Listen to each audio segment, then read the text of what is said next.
ಭಟ್ಕಳದ ಮೂರಿನಕಟ್ಟೆ ಧ್ವಂಸ ಪ್ರಕರಣಕ್ಕೆ ಸಂಬಂಧಪಟ್ಟ ಹಾಗೆ ಭಟ್ಕಳದಲ್ಲಿ ಮದ್ಯ ಮಾರಾಟವನ್ನ ನಿಷೇಧ ಮಾಡಲಾಗಿದೆ.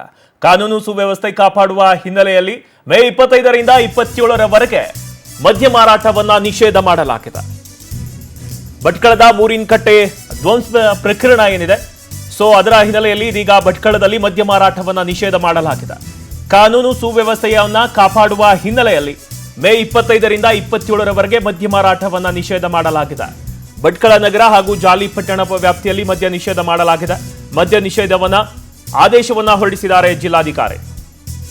ಭಟ್ಕಳದ ಮೂರಿನಕಟ್ಟೆ ಏನಿದೆ, ಮರು ನಿರ್ಮಾಣ ಮತ್ತು ಧ್ವಂಸ ಪ್ರಕರಣದಿಂದಾಗಿ ಸದ್ಯ ಪಟ್ಟಣದಲ್ಲಿ ಉದ್ವಿಗ್ನ ವಾತಾವರಣ ಏನಿದೆ, ಅದನ್ನ ನಿಯಂತ್ರಣ ಮಾಡೋದಕ್ಕೆ 3 ದಿನಗಳ ಕಾಲ ನಿಷೇಧಾಜ್ಞೆ ಏನು ಸೆಕ್ಷನ್ 144 ಅನ್ನ ಜಾರಿಗೊಳಿಸಲಾಗಿದೆ. ಇದೀಗ ಅದರ ಹಿನ್ನೆಲೆಯಲ್ಲಿ ಯಾವುದೇ ಒಂದು ಆಘಾತಗಳು ಅಪಘಾತಗಳು ಆಗಬಾರದು ಅಂತ ಇದೀಗ ಮದ್ಯವನ್ನ ನಿಷೇಧಿಸಿ ಜಿಲ್ಲಾಧಿಕಾರಿ ಆದೇಶವನ್ನ ಹೊರಡಿಸಿದ್ದಾರೆ. ಮೇ 25ರಿಂದ 27ರವರೆಗೆ ಮದ್ಯ ಮಾರಾಟ ನಿಷೇಧ ಇರುತ್ತೆ. ಭಟ್ಕಳ ನಗರ ಹಾಗೂ ಜಾಲಿಪಟ್ಟಣ ವ್ಯಾಪ್ತಿಯಲ್ಲಿ ಮದ್ಯ ನಿಷೇಧವನ್ನ ಮಾಡಲಾಗಿದೆ. ಭಟ್ಕಳದ ಮೂರಿನಕಟ್ಟೆ ಧ್ವಂಸ ಪ್ರಕರಣ ಏನಿದೆ, ಇದರಿಂದ ಹಲವಾರು ಗಲಭೆ ಉಂಟಾಗಿತ್ತು. ಕಾನೂನು ಸುವ್ಯವಸ್ಥೆಯನ್ನ ಕಾಪಾಡುವ ಹಿನ್ನೆಲೆಯಲ್ಲಿ ಇದೀಗ ಮೇ 25ರಿಂದ 27ರವರೆಗೆ ಮದ್ಯ ಮಾರಾಟವನ್ನ ನಿಷೇಧ ಮಾಡಿ ಆದೇಶವನ್ನ ಜಿಲ್ಲಾಧಿಕಾರಿ ಹೊರಡಿಸಿದ್ದಾರೆ.